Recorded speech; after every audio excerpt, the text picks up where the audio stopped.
This is American Beauty, a podcast about the difficult but beautiful work of democracy in our moment. I'm Joanna Brooks. If you feel like something is at stake right now, something much deeper than winning and losing elections, you're not alone. Democracy is about how we live, talk, think, and fight with each other. It's everyday work, and a lot of it is done by women. This podcast amplifies the voices of women like you who are doing the work now, and the voices of women experts who can help us see more clearly and get grounded for the work that lies ahead. Episode 4. I see a lot of addiction in my community, and I don't know how to respond. I'm Polly. I live in a small rural mountain town in Northern California, and I am a pediatric nurse practitioner. I provide pediatric medical care at a federal clinic, so a subsidized clinic that's there to care for the poor and indigent and people who can't access medical care otherwise.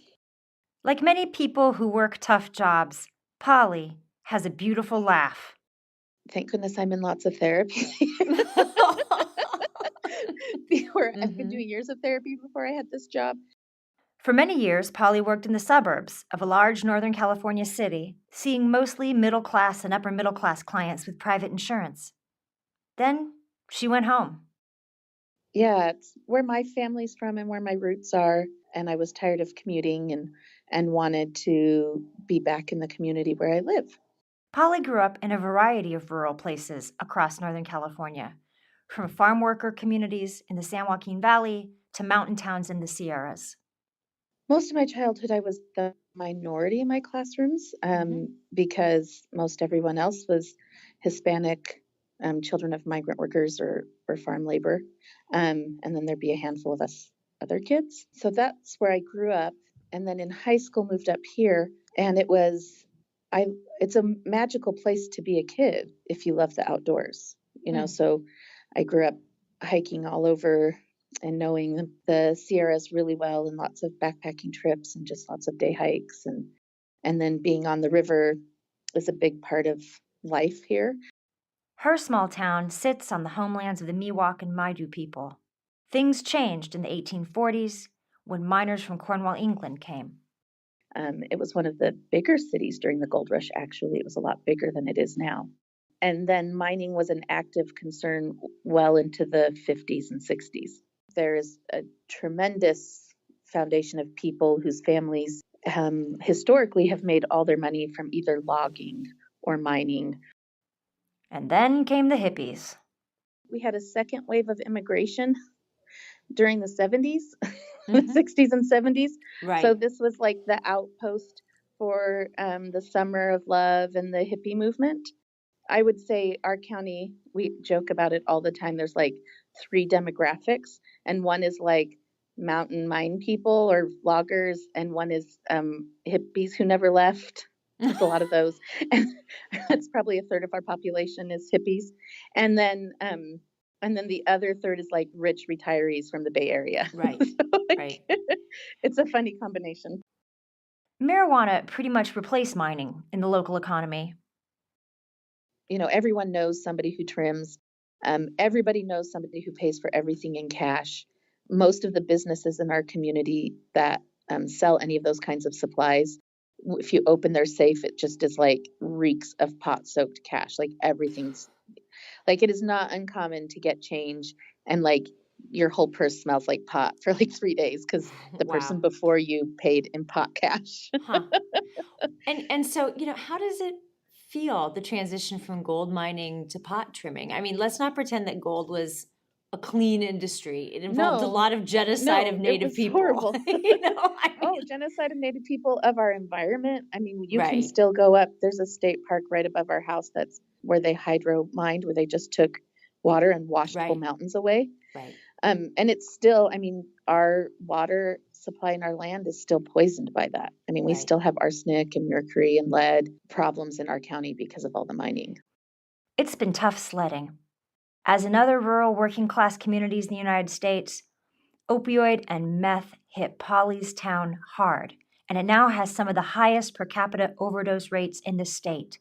Was between January and March, we had which that doesn't sound much compared to like LA County, but if you're thinking per capita, it's a lot.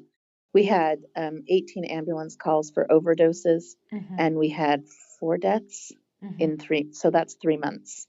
How did meth and opioids really arrive and take hold in your community? Well, I think just that there's this acceptance of drugs in many ways. Like if you grow up surrounded by pot, it I'm not necessarily one that really necessarily believes in a gateway necessarily drug, but it definitely is an attitude of a community. Does that make sense? And then I think we're no different than any other poor, rural, working class community. I mean, if you look at that demographic from Ohio to Pennsylvania to Florida, that community is just being decimated. Polly sees addiction in the context of broader wellness issues impacting families. When I'm taking care of patients, there is so much that is unsurmountable in their lives. The poverty, the lack of education, the addiction, whether for alcohol and the family trauma, and it's so overwhelming, the mental health issues. It is so overwhelming, everything they're coping with. And when I look at the populations who use opioid and meth, it's the people who have the most to escape from. And we don't have social services or mental health services that are available and accessible. And so when you're faced with such tremendous pain, and then you find something that makes that pain go away, and there's nothing else out there offering the same kind of hope, not that drugs are hope, but it gives you that sense of euphoria. I think that, to me, it makes sense that those who are struggling and hurting the most are those who are most at risk for meth and opioids. She also sees the impact on the kids who visit her practice. Well, a couple different things. I'm in the federal clinic, so I'm the only provider for foster care kids in the county. So I take care of all the foster care kids. And I would say 95% of our kids in foster care are there because of drug abuse with their parents. And those are the ones who get taken away. The kids who aren't in foster care, who are at home but are on our kind of watch list of who we're worried about, is just sky high. It's so unusual for me to go a day without taking care of a kid who's being affected by addiction.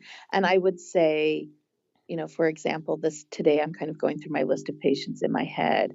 I saw 20 patients today. 4 of them had at least one parent or both parents who were not in their lives because of addiction. Ironically, as a medical professional, Polly knows exactly how opioids got to her community in the first place.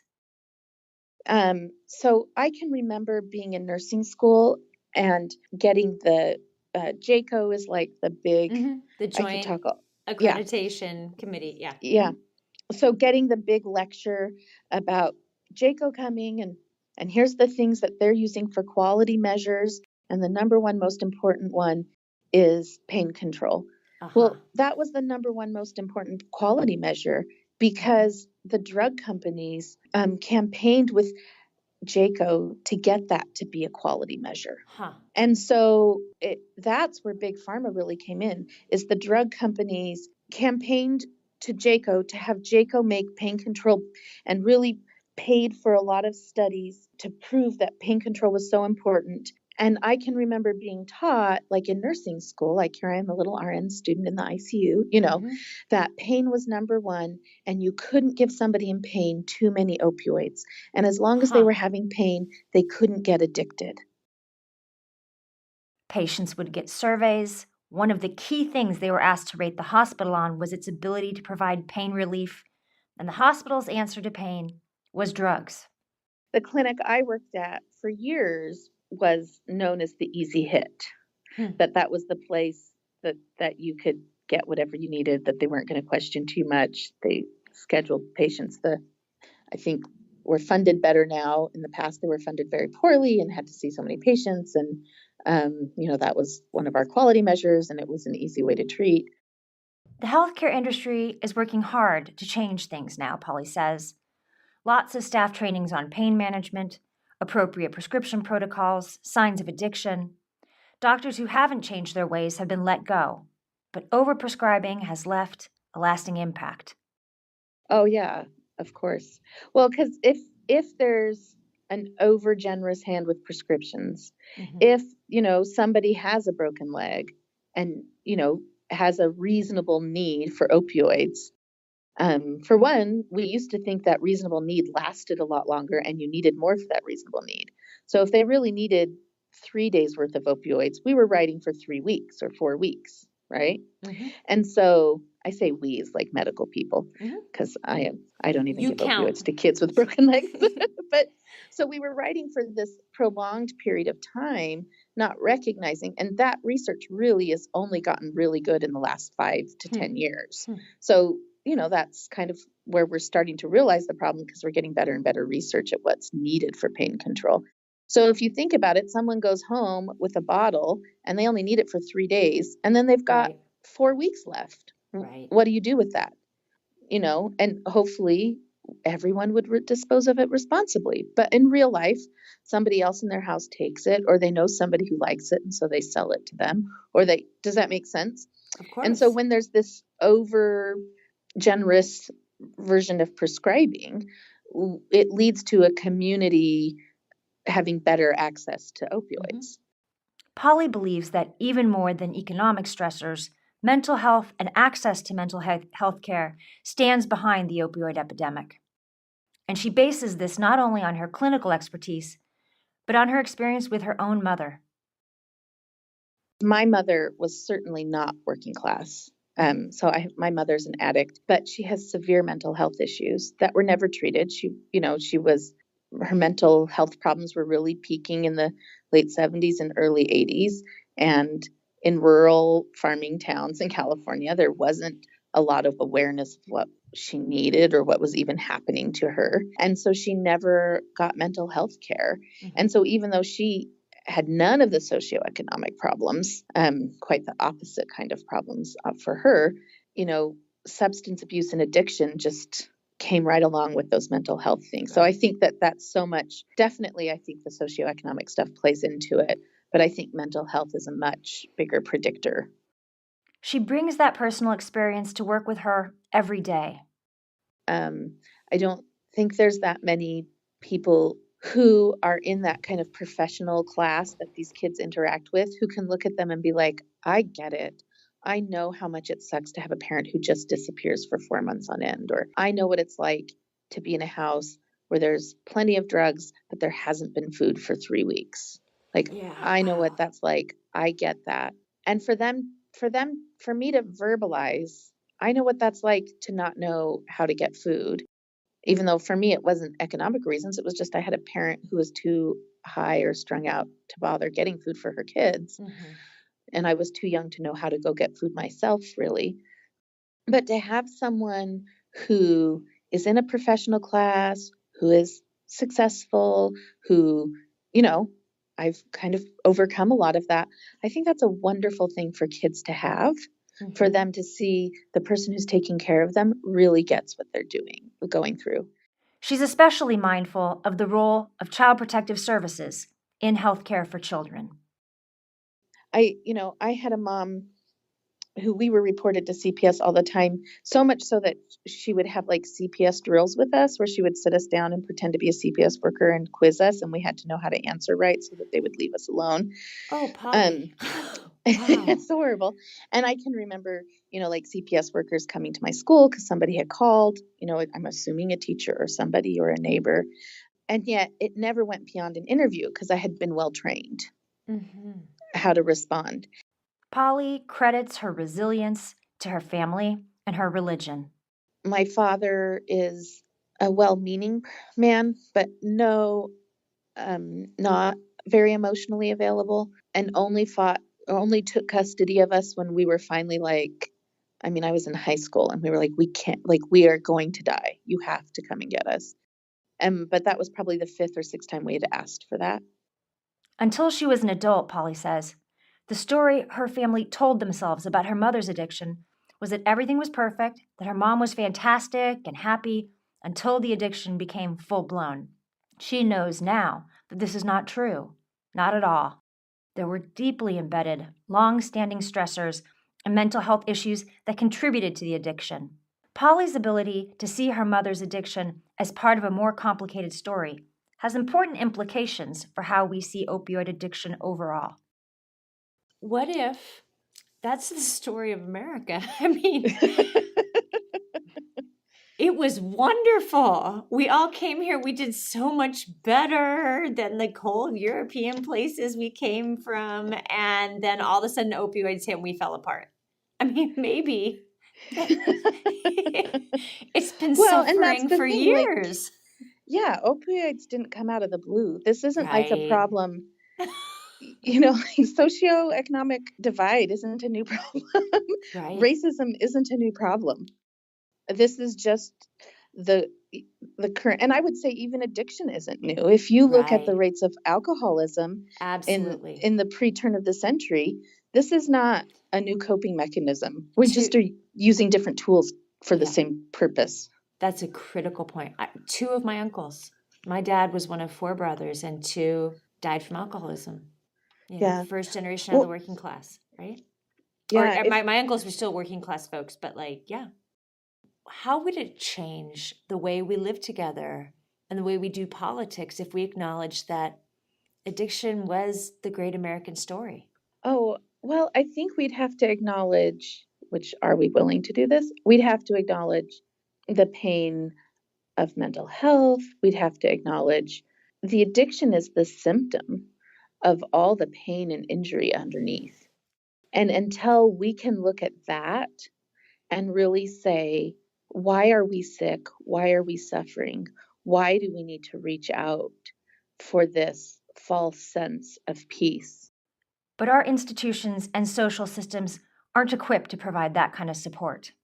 And I mean, in my office in the last week alone, there's been 2 families who have violent, mentally ill teenagers who aren't violent enough to end up in jail yet, but who don't think they have a problem, so won't go to therapy or get services. You can't force a kid into services in California. The wealthy families can get around that because they can pay for a treatment facility in Utah or Arizona or Idaho, where those laws don't exist. But that doesn't exist in California. There's not somewhere you can send a kid against their wishes without a court order. They can't get a court order till they've been arrested. And to sit in my office with these mothers who are just overcome by how badly they want to help their children and how there's nowhere to go. And I don't have an answer for them. I just have to say, hope he's violent enough that the police will arrest him, but not so violent it will be too bad a sentence. Right. I mean, that's what we're hoping for. Because the biggest provider of healthcare in our nation, or for mental health care, is the prisons. Right. And that is the number 1 provider of mental health care in the United States. And we have to acknowledge that if the people you treat were people of color, the opioid and meth epidemic would be treated as a criminal outbreak rather than as a public health emergency. Yeah, of course. Yeah. And it's a hopeless place to be at as a provider who can't offer it. I don't have an answer. I mean, my answer is let's, keep calling the police, because I don't have some place to send you. I don't have some way to access care for this kid. And every time I can't help but think, like, the mothers of all these school shooters sat in a pediatrician's office one day just like this and were crying because they didn't know how to get help. It takes a lot of work for Polly to keep at it, day after day, but her early life prepared her for it. As you watch all of this devolve, you have to be really sure about who you are and what your role is, or you get so sucked into the hopelessness and angst of it. And so I think having that practice with my mom, it's the same exact skill set in my job. I can only take care of what's in my room. I do that the very best I can. And then the rest I have to not take personally and be invested in personally. I thought, sounds cold, but otherwise I couldn't do my job. And that doesn't mean I'm involved. I'm on the board of directors of several local charities. Right. I am politically active. Right. There's, what's in my room is pretty broad outside of just my job. I'm a part of this community. I'm really involved. And so I do my best in those areas as well to make it so that the kids I take care of have help other places too. And it takes depth of understanding to reconcile the issues she sees every day with the political choices people in her community make. Here's how she understands it. And I think part of that ethos and belief is this belief of like pulling yourself up by your bootstraps and doing it by yourself and being independent. And I think they're the people who are the most dependent and need the services the most. And yet there is a split in their mind between the actual reality of their lives and then what they believe about the possibility of their lives or the way things really should work. And so it's they hard to vote. maintain that split. It's hard. Yeah. That's expensive. That takes a lot of work. Well, and so they vote in the ways that hurt them the most. The counties that access the ACA, the Affordable Care Act, the most are the counties that voted for Trump. Right. And that's, you've just talked about something really profound. So there's a split between, as you see it, there's a split between the stories white working class people are telling themselves, about who they come from, about who they are, and about the lives they're actually living. And they need to maintain that split. They need to tell a story that's not the story they're actually living. Yeah, and part of the way you do that is who do you align with politically? Yeah. Because if you don't think of yourself as someone who's dependent on the government, even if the reality is you use food stamps, you have Section 8 housing, and you're on WIC, and you know what I mean, and you have Medi-Cal. You're using every government assistance program. Even if that's the reality, your mythos in your head is not that. It's that you're an independent, hardworking, this is just a bad patch. Right. And so you vote for what you believe yourself to be more than you vote for the reality of what you are. And you and I both know that sometimes when the fake story finally crashes, it's a relief. Yeah. It's a liberation. Yeah. What is so shameful, do you think, that folks can't admit that maybe the story isn't, we were always hardworking, we always just dug up our wealth out of the land with our bare hands, and we're so tough, and can't admit that it's been just a heck of a struggle. Well, what's so shameful about that? I don't know if it's shame or if it's that the myth gives you hope. Yeah. The myth is we're hardworking, we can, we can build ourselves up, we can, and when you realize how desperate you're at and how low it is, you lose this idea of this possible future. You have to let go of this imaginary future in your life where your ship comes in and you've worked all these years and you have your house and it's the American dream. Getting real about this gap for Polly is a critical element of responding to the opioid epidemic. If we have this belief of ourselves as this mythical land of milk and honey where all things are possible, right, and all people are created equal, and not that that shouldn't be our dream of where we're headed, but it's been a place where we've gotten hurt and where we've hurt other people. Yeah, until we can mourn and say, this isn't the reality, we don't have this, we're not going to have this for a long time. We can't really fully realize what's best in our country right now, the good things that are happening, the change that is occurring, because we're so focused on the mythical future or the mythical past that it makes us so we can't really fully live in the reality. And opioids, what? That is the way to get to the mythical. Right. That's what you're using it for. You feel heroic and you feel good. Polly loves where she's from. She loves the people in her community. She's in it for the long haul. And there's enough beauty and joy and vibrancy in the community surrounding her to give her a kind of hope. She expresses that hope by seeing things clearly and naming the things she sees.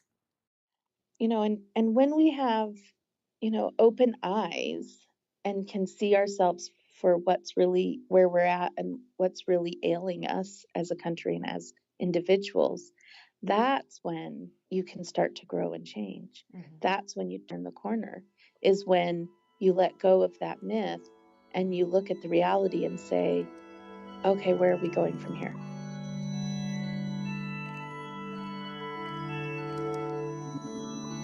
How do we see clearly? How do we make sense of what's happening when addiction or other health crises overcome our communities? How do we respond? How do we see the meaning in the stories of the people who are addicted? What are the deeper lessons here about our country, our democracy?